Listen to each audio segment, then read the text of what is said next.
All right, welcome back to our second and final session for today. And we want to look at design patterns. You guys should have a tutorial later or a handout that lists all these design patterns. And it is where I extracted all the stuff that I'm going to be talking to you about. It's not every question paper that always has design patterns. Like sometimes you see design patterns in exam papers and then they disappear and then they appear again. So it's difficult to not cover design patterns because sometimes you skip them and then boom, they're in the exam. And then sometimes you prepare for them, then boom, they are not there. So it's safe to just go through design patterns. They are not difficult to understand. It's all theory and application really, but we don't really get to apply the design patterns at this level. We only apply design patterns when you go to the next level, which is advanced programming. But if you're not going to do that one, then you are good. So we've got about 5 design patterns to talk about that we need to understand. And the first one being the composite design pattern. Now, design patterns are ways of solving problems that have been proven to work, right? And design patterns are, so in other words, you've got a scenario that you are dealing with. And in that scenario, there's a way of solving that problem or of addressing that from a programmatic perspective. So that is what design patterns are all about. So your job in this session is to understand these 5 design patterns, when they are used, and understanding the classic pattern and how that design pattern is then applied in the QT framework. So we're going to start with the composite design pattern. So we are going to look at the classic pattern, like what is it? What does it look like?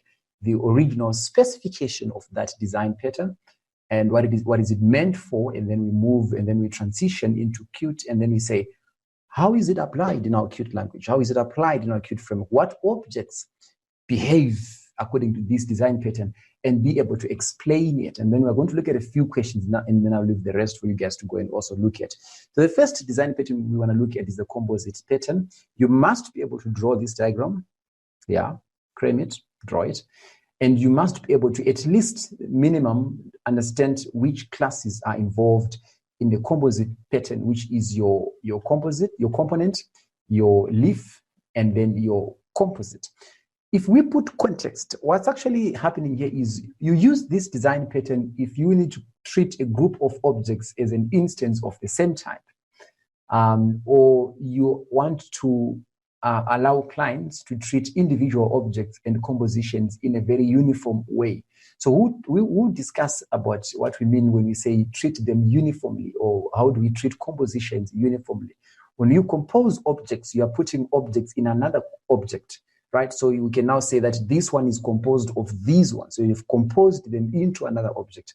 So the compositions we are talking about when you take an object and you put it inside another object. Like when we do our list, we take our accounts, we put them in a list. We've got account list, which is composed of accounts. That is sort of where I'm going with the word compositions in this context. So if we put context here, so remember this is like a blueprint. It's like a specification of what the design pattern looks like. But if we put context here, we are saying this is maybe account. I'm going to keep using account because then you can relate to what we've just done. Then we can say this one here is savings account. We can have another leaf if we wanted, and we can call it check account, right? So that is what is going on here. So in other words, this part is exactly what you have seen before. So this would be like your calc interest function, your transaction function, that would be that, and this would be account, which is abstract. You see that? It's abstract. And then you've got your leaf is the actual implementation of this class. So until we bring composite into the picture, at this particular point, we are simply dealing with the same scenario that we have dealt with before, where you've got an abstract class, and then you've got classes inheriting from your abstract class, like where you've got account and you've got savings, and then you've got check account here. But I'm going to leave only one here. Let's leave it like this. Actually, it's fine. So this is this branch that you see here. So this branch is the normal way we've always done things here, right? This is the normal way you've always done things, right? There's nothing new. There's nothing special there. Now let's talk about this side. So this one, the composite would be a good example of this would be your accounts or your account class. Accounts, right? Because accounts is made up of a list of accounts, You see, component, and it's a list. So this would be like account list, for instance. This would be like account list.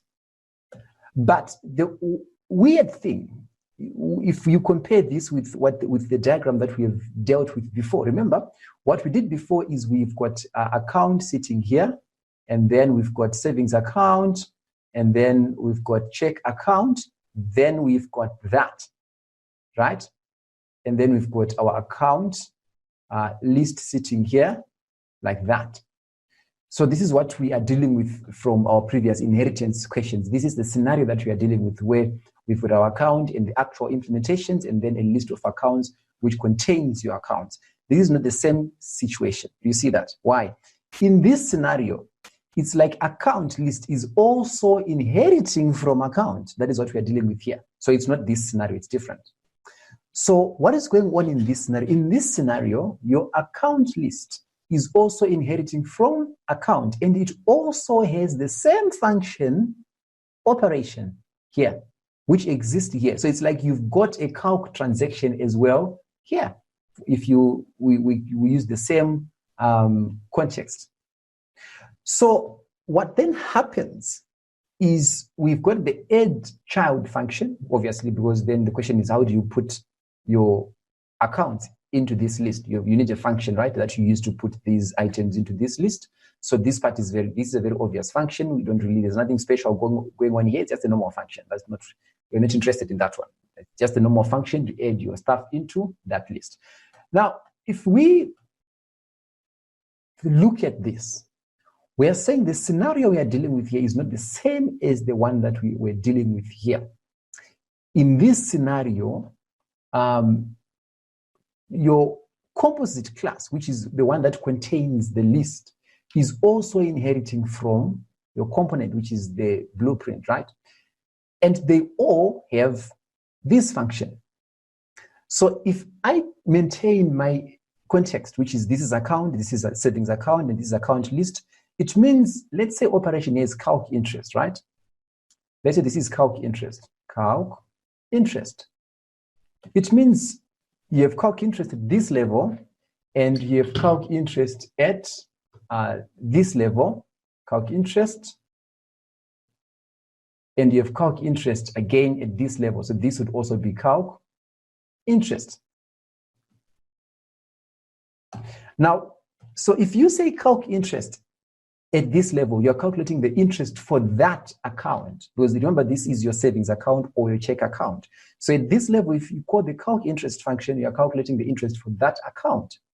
But here, if you call the calc interest, you're not calculating the interest for that account, because this is a list of accounts. So if you say calc interest here, you want to go and calculate the interest of each of the accounts that you have, which means what you do is, given this composition going on here, if you call the calc interest function, it must be as though you have called the calc interest on every single object that you have in this list, which means what is happening is, if you call the calc interest function, this function will go in this list and call the calc interest function of all these accounts that are here. So at the end of the day, the end result of this design pattern is that if you call a function on the composite, it will go and call this function on every component that it has, which is this function, right? That is what the composite class is doing. And that is what is meant by treating compositions in a very uniform way, because you are saying calling the function operation on the composite object, the one with many accounts, is the same as just going through all the accounts and all the leaves and calling that function. So calling this function will result in this one going under its children and calling that same function. So in other words, composite is the parent of all these children, which are of type component, right? That is the classic composite design pattern. You have a class which is standing as the parent, and this parent has these children, And if you carry out an operation on the parent, that operation is also carried out on all its children. You get that? So if you call operation on the parent, this will result in the parent going to, in this list under all its children and calling that function as well on all these children, which means carrying out a function on the parent will result in the parent calling the same function on all its children. That is why that composition is treated in a uniform way. So you only call the function once on the parent and it is applied on every child. That is what is happening here.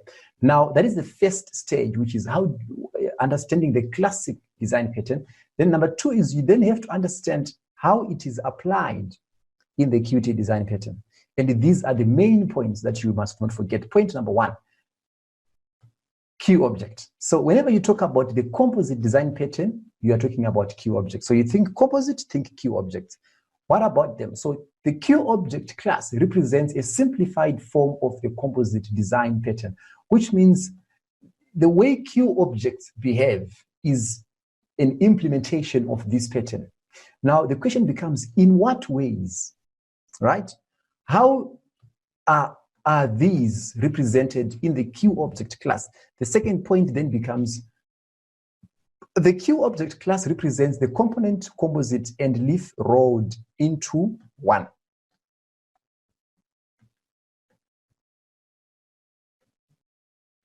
Yeah, there.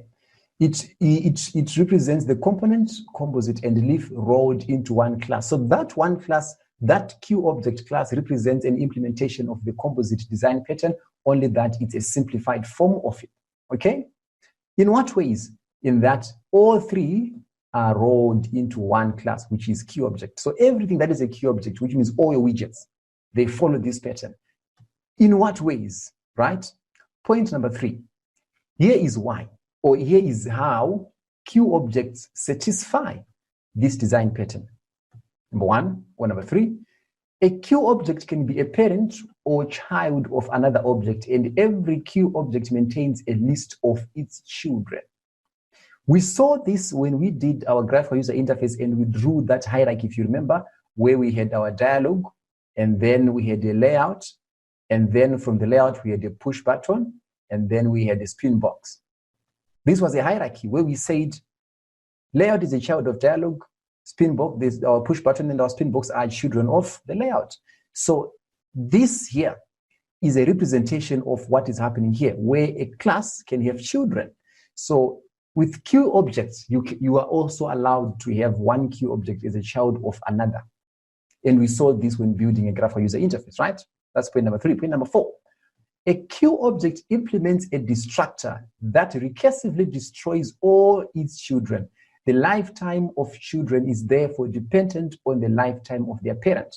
We are saying that in the classic design pattern, there is a function such that if you call that function on the composite, it is recursively applied on all its children. In this case, the function is called operation. If we go to Q objects, they also have that scenario, but that function is the destructor. So what that means is if you delete this dialog, it's going to call the destructor of its layout.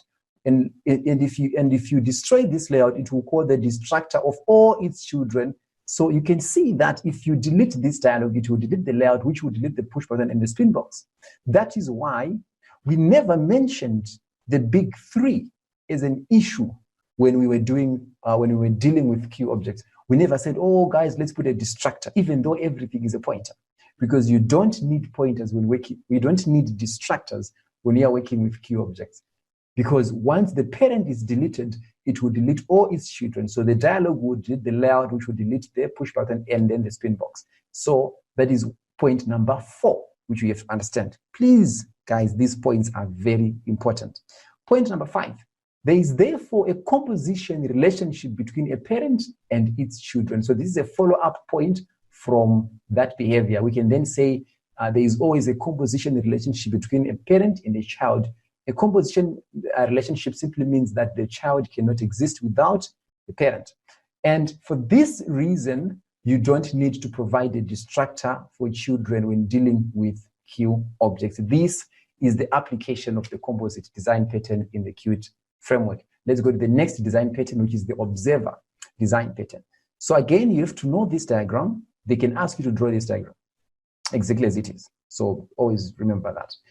And in this one is easy because the observer design pattern is all about two classes. Number one, which is the observer, and number two, which is the subject, right? And in the actual design pattern, it is used when an object, which is called the observer, needs to react to a change of state or an event in another object, which is your subject, without the subject having to notify the observers. So it is used whenever you want to automatically respond to something. And you can see, okay, we'll get there. The subject maintains a list of observers. Upon a change of state, the notify function of the subject is called, which in turn calls the update function of its observers. Each observer is a reference of its subject in case it needs to get a new state. So this is just referring to what is going on here. Each observer is a reference to its subject, and each subject has a list of observers which are observing, which means the moment something happens here, this will automatically execute. So the update function is automatically called when something has happened here. So this diagram is easy because you're only dealing with two classes, the subject and the observer, and these are their implementations. So you've got subject, which is abstract, and observer, which is abstract, and this is the actual observer, which is called a concrete. Concrete means a concrete class is the one that you actually implement. So this one is the concrete observer, this one is the concrete subject. So in this case, you're only dealing with two classes, the observer and the subject, with their concrete implementations. So you can see this is inheritance, that's inheritance. So this one uses that, and obviously this one uses that. That is the observer design pattern. So how is the observer design pattern applied in the Qt framework? Remember, if you talk about the observer design pattern, you are also talking about Q objects. So remember, if you talk about the composite pattern, you are talking about Q objects and their ability to respond. Sorry, you're talking about Q objects and their ability to become a parent or a child of another. And you're talking about the fact that if you delete the parent, the children are also deleted. That is the application of the composite. If you talk about the observer, you are still talking about Q objects, but a different functionality. So your first point is Q object represents a simplified form of the observer design pattern in its implementation of signals and slots. Because remember, we said whenever you talk about the observer, it's all about being able to automatically respond to something, like what you do with signals. If the signal is emitted, your slot is executed without you having to do anything, right?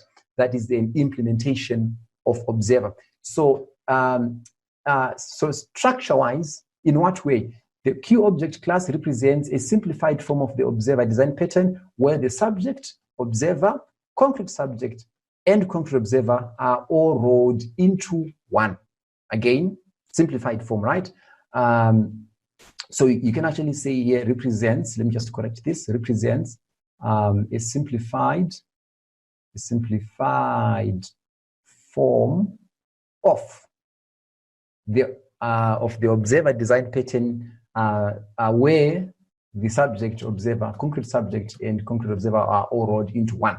Third point, here we've got this notify function, this attach function, which is what you use to connect a subject to the observer. This is equivalent to your connect function in Qt, which is what you use to connect a signal to a slot. So the static function connect in Q object is used to connect an observer to a subject, similar to the attach function. Here, maybe you can rather say is used to connect a signal to a slot, which is similar to the attach function, which is used to connect a subject to the observer. That is your third point.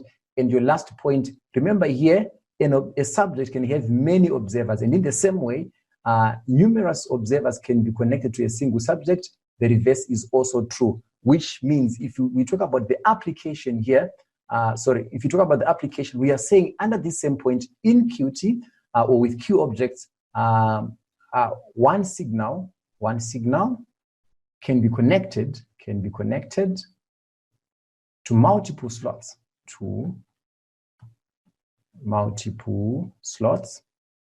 And a slot can also be connected to multiple signal. One signal can be connected to multiple slots, and one slot can also be connected to multiple signals, which is the same way as this point in the classic pattern where one observer can be connected to many subjects and vice versa. So that is the application of the observer pattern in the Qt framework. The next one is the flyweight design pattern, and it is used to save memory when storing large numbers of similar objects. So with there's no diagram here. With the flyweight pattern, we see this one with a concept called implicit sharing, which is a concept implemented in Qt containers. What are containers? Your queue list, your queue lists, your queue map. I think we looked at queue maps earlier on, your queue hash. All of those containers are all containers, your queue string list, and so on. So all Qt containers implement a concept called implicit sharing. So implicit sharing is the application of the flyweight design pattern, and we said it is used to save memory when storing large numbers of similar objects, like you do in a queue list. Like in a queue list, you have got many items of the same type. So this concept of implicit sharing is implemented. What is this implicit sharing? Okay, implicit sharing is all about delaying the duplication of shared data until their values actually change. So what happens there is when a Qt container is copied, all its elements are shared. They are only copied when one of their values is changed. So for example, if we define a queue list here of type int, and we call it nums, and we go ahead and we put numbers in our list here. So we put 1, we put 2, we put 3, we put 4, we put 5, and we put 6. So let's say we put 6 numbers in our queue list like that. And then we make another queue list of type int, and then we say, let's call this one copy, and we say equals nums. Obviously, we are taking all these numbers and assigning them to copy. So now we've got 2 lists. But actually, when your compiler executes this line, it does not even copy anything. What it simply means that is your list, your first list with 1, 2, 3, 4, which is sitting. So you've got your 1, 2, 3, 4, 5, 6, your list sitting here, which is your nums, right? So here's your nums. Sorry. Here is your nums. Now you copy nums into copy. Your compiler simply says, well, nothing has changed, so I duplicate. This is also copy. So copy and nums are all referring to the same exact list. There's no copying involved. That is the concept of implicit sharing. So you can go ahead and use copy, you can go ahead and use nums, but behind the scenes, they are all referring to the same list. Only when you try to change one of them does your compiler then actually duplicate that list, right? So what happens is you've got a concept called reference counting, which is used to keep track of all copies referencing that part, the original list, and it is deleted if it is no longer being referenced by any variable. For instance, in this case, our reference count is 2. So if you go ahead and you delete nums, right? So you go and delete nums, your compiler will say, oh, this one is gone, but copy is still there, our reference count goes to 1. If you then go ahead and you delete copy, our reference count goes to 0 because no one is now using this list, and the compiler says, oh, now we can delete this list. That is reference counting. So it just keeps track of how many copies are using this list. And then as long as there's a reference, it's kept in memory, and then as long as no other variable is using it, it's then deleted. That is the concept of implicit sharing, and hence the application of the flyweight design pattern. Right, let's look at a few questions. I haven't looked at the command pattern. The command pattern is, I think I forgot, is the one that is used by your menus and toolbars. The fact that you can have the same action on the menu and have the same action on the toolbar. And it doesn't matter where you click it from. You can click it on the menu, you can click it on the toolbar. It's doing exactly the same thing. We did touch on this when we were doing our menus and toolbars just now, where I said you can then take your actions and add your actions to a toolbar, which are the same actions that you put on the menu. So that one is called the command design pattern, which means that the underlying command being executed is the same command, even though it can be executed from different components. But the action being executed is just the same action. So I think that is the last design pattern we should have looked at. The other one is called the monostate design pattern. We have not used this one, so I won't talk about it. So at a very basic level, the design patterns you should be very aware of is the composite, observer, flyweight, and the command pattern. So let's look at some questions I took from a few papers. What are the benefits of using design patterns? Whenever you talk about design patterns, there are general answers you should have, like what are design patterns? These are proven and efficient ways to solving problems, to problem solving, or to solve for commonly occurring programming problems. That is what design patterns are. So this is what is a design pattern, right? And then these are some of the benefits of using design patterns, like it encourages code reuse. It makes it easy to maintain your code, provide a common language among programmers. You can add things like flexibility. You can add things like extensibility, which makes it easier to extend your application. You can also add maintainability, which is this point here. So these are general points you should always have in your mind whenever you are talking about the benefits of using design patterns, or what is a design pattern. Now, 6.2 says, describe the purpose of the observer design pattern and explain how it is applied in the QT framework. So there are two sections to this question. What is the purpose and how is it applied? So the purpose of the design pattern is allows a subject, and it allows one object, which is called the observer, to respond to a change of state in another object, which is called the subject. So if we go back here, this is where we discussed this point, which is this point. That is what the question is simply asking you to do. It allows an object, which is the observer, to react or respond to a change of state or an event in another object, which is called the subject, right? So that is that question there. And then the second part of the question then says, how is it applied in the QT framework? So the way it's applied is, that is where you then mention your 4 points. Number one, Q objects represent a simplified form of the observer design pattern, where the concrete observer, concrete subject, and subject and observer are rolled into one.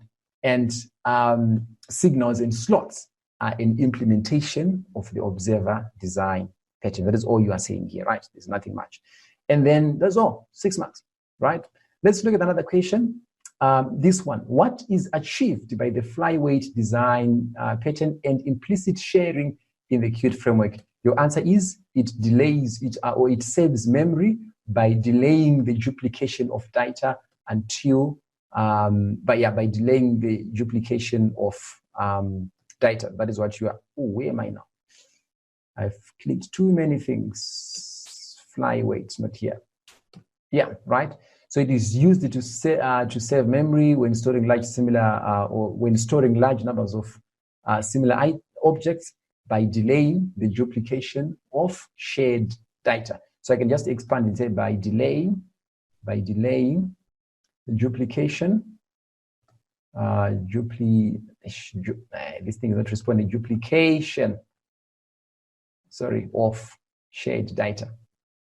Okay, I cannot even read that. But that is all. That is the point you're trying to raise there. It saves memory by delaying the duplication of shared data. It's only 1 mark. Explain implicit sharing in the QT framework. So whenever you're explaining it, that is where you're now saying that Qt containers are an implementation of, or Qt containers use implicit sharing. When a container is copied, right? So your first point is that when a container is copied into another object, there is no duplication of data, right? Both copies will share exactly the same data. Then you can say that the data is only copied when one of the containers has been changed. And then your third point is reference counting.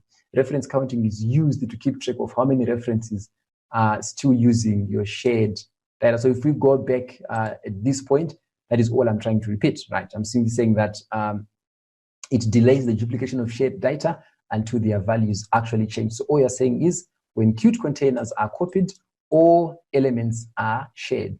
They are only copied when one of the values or one of their containers is changed. That is the point. This is the answer here, right? Or we can merge the two. And then you can also mention reference counting, which simply says reference counting is used to keep track of all copies referencing the shared data, and it is deleted when there are no longer any references, or it is deleted when the reference count goes to 0. That is what this question is asking you here. 4.2, explain briefly the purpose of the observer design pattern. It is used when the object called the observer needs to respond to a change of state or an event in another object called the subject. Given the UMO class diagram of the classic observer pattern, explain the purpose of each of these classes. What is the subject? Right, so the subject is the one with the subject maintains a list of observers, and it is the one which notifies each observer whenever there's a change of state. The observer is the one that the observer responds to the subject, right? So if we look at this, remember I said that you only have two classes here. You've got the subject and the observer, right? So this is the abstract, this is the implementation, this is the abstract, this is the implementation, right? So the observer here defines an observer, right? Or an observer interface, rather, let's call this. Because that is the definition. This is the implementation, right? So this one implements, or is an implementation of the observer, is an implementation of observer, and responds to subject. This one, subject, defines an interface for a subject and maintains a list of observers, and also notifies the subjects whenever there's a change of state. And this one is an implementation of your subject. So this is the actual subject. So this is the implementation of the subject. So you don't have to repeat the same points that you have put here. So you can say this one maintains a list of observers and notifies each observer whenever there's a change of state. And number 3 defines an interface for a subject. And this one is the actual implementation. Then C says state 1 feature in the Qt framework, which is seen as a simplified implementation of the observer design pattern. Your answer there would be signals and slots. Here's another one. State the names of the classes involved in the classic composite design pattern and explain the purpose of this pattern. That is, in what situations would you should it be applied? What are the classes? You've got your leaf, your component, and your composite. Explain the purpose of this pattern. It is used when compositions need to be treated uniformly or need to be treated as though it was one object. This is the first point that we talked about, which is this. That is your answer there. And then the next one says, state the names of the classes involved in the classic observer design pattern and explain the purpose of this pattern. Observer, subject, concrete subject, and the purpose is when the purpose is for an object, which is your observer, to automatically respond to a change of state or event in another object, which is your subject, right? I'm repeating myself a lot because that's all you do.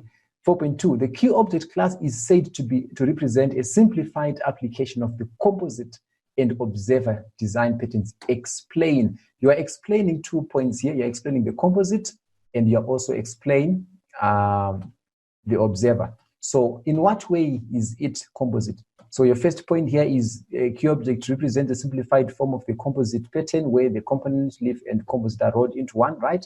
In what way is it an application of composite? So when you talk about your observer, your application of composite, your main points are the ability for key objects to be parents or child of another, and the fact that if your parent is destroyed, it destroys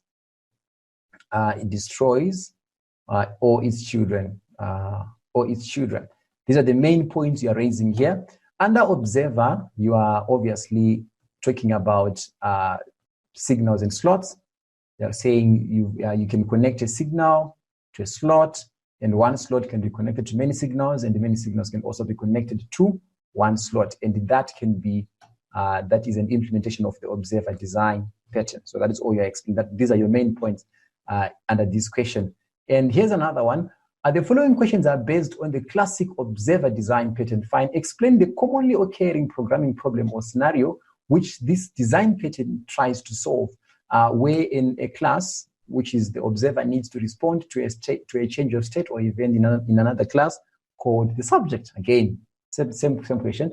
List all 4 classes in this design pattern: subject, concrete subject, observer, and concrete observer, and indicate which ones are abstract. Obviously, your subject and observer are abstract, and concrete subject and concrete observer are the concrete ones. The names even tell you, you won't miss that one. Explain how this design pattern is applied to the Qt framework. Then you start by saying that QObjects or QObject represents a simplified form of the observer design pattern where those 4 classes are rolled into one. With QObjects, a signal can be connected to a slot, and which is similar to the attach function of your observer. And one signal can be connected to many slots, and one slot can also be connected to many signals, which is similar to your subject in your observer pattern, because a subject can have many observers. So it all revolves around the points that I've given you. These are the questions you get on design patterns. I think there are other ones I've seen in the 2018 papers as well. We can go and try and answer those ones. So please, so this is all theory, and I think you've seen that it's not difficult. You are just repeating the same points over and over again, same points, and this is actually summarized these points quite well here. So I think I'll send this document to you so that you can also just get these points here, because you need to be able to explain these points in your own words even, but still keeping track of what you're trying to say.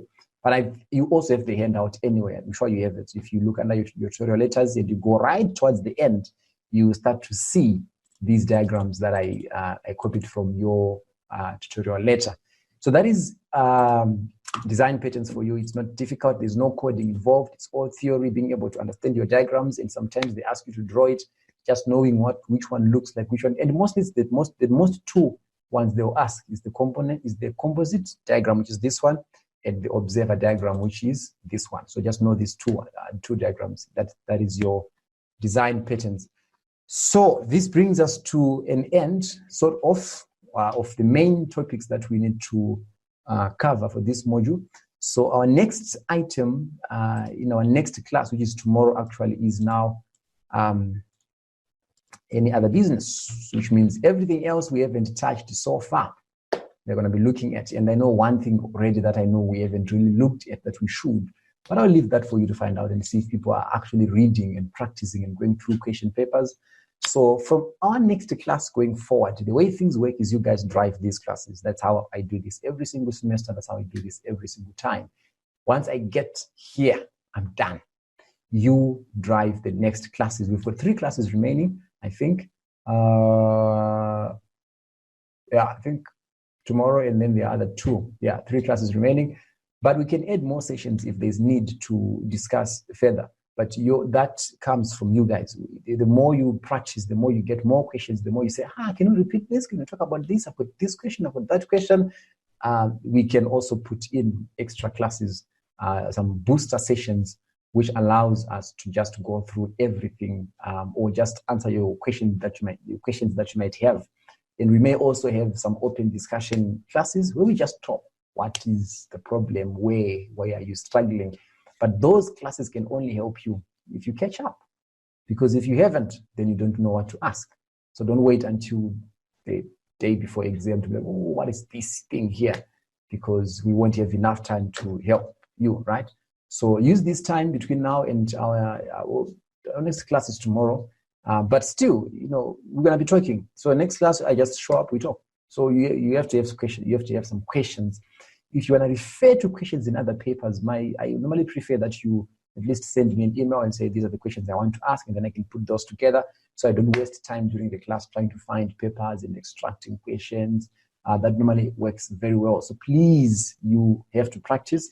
So like I said, all the sessions remaining are driven by you. If you do nothing, I do nothing.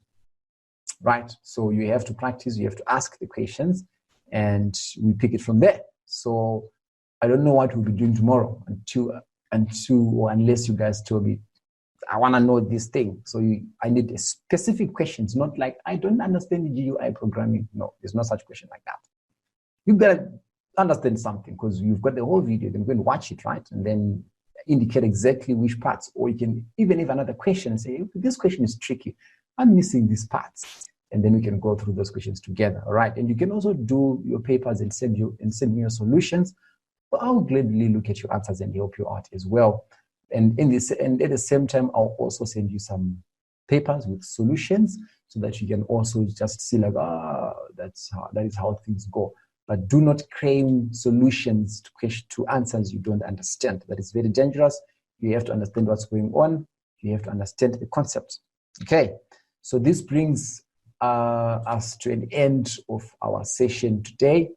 So I'll give you time to digest and go through everything we've done. I'll push so that you get all the videos tomorrow morning, so that you can, if you need to catch up, you can actually go through those and catch up, so that evening class tomorrow, you've got questions. So tomorrow, I'm just going to show up and wait for questions. I'm going to be asking, or you're going to be asking, but one of us has to ask. Someone has to answer. Okay, so the question becomes, who? If you ask, I answer. If I ask, then you answer. If you fail, I'll say, well, go and find out. You answer me next time. So you have to be prepared. You have to practice. We've got one more week. So the whole of next week is just for you guys to catch up, read, practice, ask questions, repeat until you write. So good thing is you still have one full week and another weekend, and then if your exam. So that's more than enough time, honestly, for people who have finished today and then a full week of practice, a full week of catching up, a full week of revising, and a full week of asking questions. So like I said, depending on the pressure, I can slot in more sessions to help you guys. But the ones on the timetable, we are still going to do those ones, but we may add more if you have more questions. All right. Okay. So you guys have a good night, and let's meet again tomorrow in our class.